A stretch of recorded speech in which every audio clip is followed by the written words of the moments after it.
मेरा नाम स्वाति है। मैं हरियाणा के रोहतक शहर से हूँ। मेरी उम्र 18 साल है। बात आज से 3 महीने पहले की है। 12वीं का रिजल्ट आया था। मैं अपने घर की छत पर टहल रही थी। तभी पड़ोस में रहने वाला एक लड़का जिसका नाम दीपक है छत पर आया। वो उस साल 12वीं में ही था। हम लोग आपस में बात तो कर लेते थे पर कोई खास बात नहीं होती थी। उस दिन मुझे पता नहीं क्या हो गया, मैंने उससे कह दिया 12वीं में पास हो गए हो, मुझे पार्टी कब दे रहे हो? तो वो भी हंसकर बोला, बोलो क्या चाहिए? तो मैंने कहा जो सबको दिया हो उससे कुछ अलग। बोला ठीक है संडे को चलेंगे। मैं ठीक है कहकर नीचे चली गई। कुछ दिनों तक हम लोगों की कोई मुलाकात नहीं हुई, पर एक दिन वो मुझे अपनी छत पर मिला। मैं भी तुरंत उसके पास गई और सीधे कह दिया मुझे अभी तक पार्टी नहीं मिली है। उसने मुझसे कहा आज शाम को 6 बजे ओम बेकरी पर आ जाना। मैंने भी ठीक है कह दिया। मैं शाम को 6 बजे ओम बेकरी की तरफ गई तो मुझे वो वहां पर दिखा।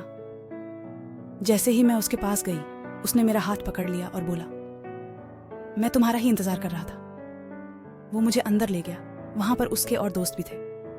मैंने वहां पर काफी मजे किए, खूब खाया पिया। फिर चलने पर उसने कहा रात में 12 बजे छत पर मिलना, कोई जरूरी काम है। मैंने ठीक है बोल दिया, पर मेरा मन नहीं हुआ तो मैं नहीं गई। पर पूरे दिन सोचने के बाद अगली रात मैं गई तो देखा कि वो मेरा ही इंतजार कर रहा था। उसने तुरंत मुझे अपनी छत पर बुलाया और बोला आई लव यू। मुझे कुछ समझ नहीं आया, पर तब तक उसने मुझे अपनी बाहों में जकड़ लिया था। मैंने उसको अपने से अलग किया तो वो एकदम से डर गया। मैंने उससे बोला ये सब क्या है? तो बोला मैं तुमसे बहुत प्यार करता हूं, तुम्हारे लिए कुछ भी कर सकता हूं। मुझे लगा कि ये सच बोल रहा है तो मैंने भी बोल दिया मैं भी। फिर क्या था, उसने फिर से मुझे रसपान करना चालू कर दिया। इस बार मैंने सोचा कि जो करना है करने दो। मैं भी उसका पूरा साथ दे रही थी, मैं भी मस्त हो रही थी।